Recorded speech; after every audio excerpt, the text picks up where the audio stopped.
Friends, James Joyce, a famous writer of Ulysses, well famed for his Ulysses. James Joyce had written a collection of short stories. So the one which I'm going to now talk about it is Araby. The name of this short stories Araby. It's a coming of age tale of a young boy from Dublin. The boy travels to a bazaar in the hopes of buying a gift for his friend's older sister, in order to win her affection.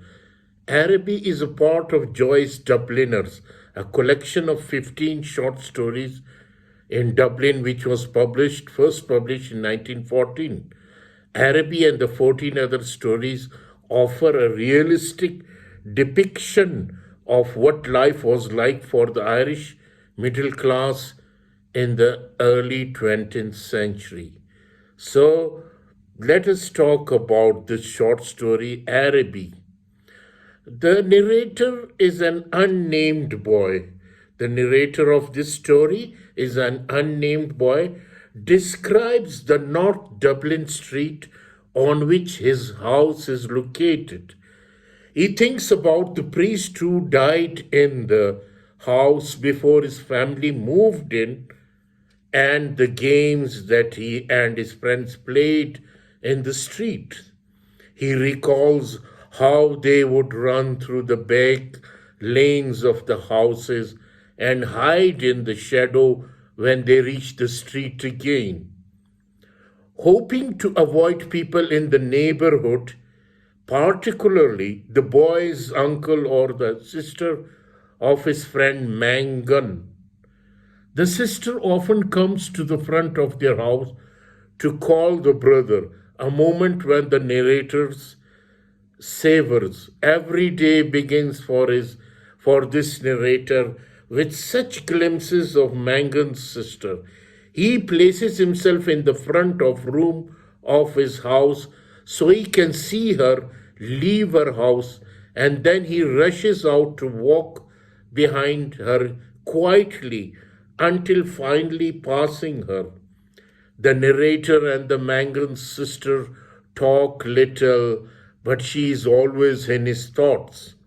He thinks about her when he accompanies his aunt to do food shopping on Saturday evening in the busy marketplace, and when he sits in the back room of his house alone. The narrator's infatuation is so intense that he fears he will never gather the courage to speak with the girl and expresses his feeling. One morning, Mangan's sister asked the narrator if he plans to go to Araby, a Dublin bazaar. She notes that she cannot attend, and she has already committed to attend a retreat with her school. Having recovered from the shock of conversation, the narrator offers to bring her something from the bazaar. This brief meeting launches the narrator in a period of eager, restless waiting and fidgety tension in anticipation of the bazaar. He cannot focus in school. He finds the lessons tedious and they distract him from thinking about Mangan's sister. So what happened next? On the morning of the bazaar, the narrator reminds his uncle that he plans to attend the event so that the uncle will return home early and provide train fare. Yet dinner passes and a guest visit, but the uncle does not return. The narrator impatiently endures the time passing until at 9 p.m. the uncle finally returns. Unbothered that he has forgotten about the narrator's plan, reciting the epigram, all work and no play make Jack a dull boy. The uncle gives the narrator the money and ask him if he knows the poem. The Arab's farewell to his steed. The narrator leaves just as his uncle begins to recite the lines, and thanks to eternally slow trains, arrives at the bazaar just before 10 p.m. Then it is starting to close down. He approaches one stall that is still open, but buys nothing, feeling unwanted by the woman watching over the goods. With no purchase for Mangan's sister, the narrator stands angrily in the deserted bazaar as the lights go out. So let us analyze this short story. In Araby, the allure of new love and the distant places mingles with the familiarity of everyday derogatory, with frustrating consequences. Mangan's sister embodies this mingling, since she is part of the familiar surroundings of the narrator's street as well as the exotic promise of the bazaar.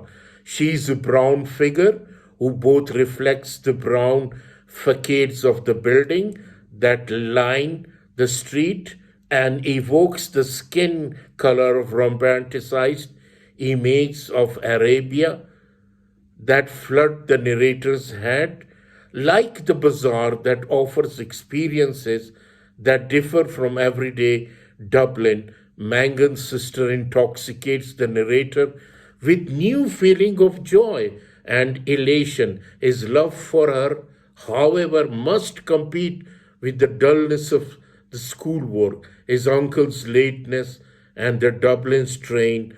Though he promises Mangan's sister that he will go to Araby and purchase a gift for her, these mundane realities undermine his plans and ultimately thwart his desire. The narrator arrives at the bazaar only to encounter flowered teacups and English accents, not the freedom of enchanting East. As the bazaar closes down, he realizes that Mangan's sister will fail his expectation as well, and that his desire for her is actually only a vain wish for change. The narrator's change of heart concludes the story on a moment of epiphany, but not a positive one. Instead of reaffirming his love or realizing that he does not need gifts to express his feeling for Mangan's sister, the narrator simply gives up. He seems to to interpret his arrival at the bazaar as it fades into darkness as a sign that his relationship with Mangan's sister will also remain just as a wishful idea, that is, infatuation as misguided as his fantasies.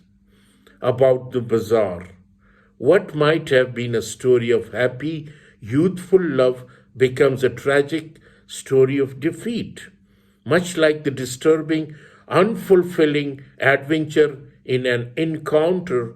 The narrator's failure at the bazaar suggests that fulfillment and contentedness remain foreign to Dubliner, even in the most unusual events of the city, like an annual bazaar. The tedious event that delay the narrator's trip indicate that no room exists for love in the daily lives of Dubliner, and the absence of love renders the character in the story almost anonymous. Though the narrator might imagine himself to be carrying thoughts of Mangan's sister through his day as a priest would carry a Eucharistic chalice to an altar. The minutes tick away through school, dinner, and his uncle's boring poetic recitation. Time does not adhere to the narrator's vision of his relationship. The story presents his frustration as universal. The narrator is nameless. The girl is always Mangan's sister, as though she is any girl next door, and the story closes with the narrator imagining himself as a creature in Araby. Joyce suggests that all people experience frustrated desire for love and new experiences. So, this is the story of the Araby by James Joyce, short story. I hope you will enjoy. Kindly, if you have not pushed the button of subscribe and like, then do it today. Thank you very much.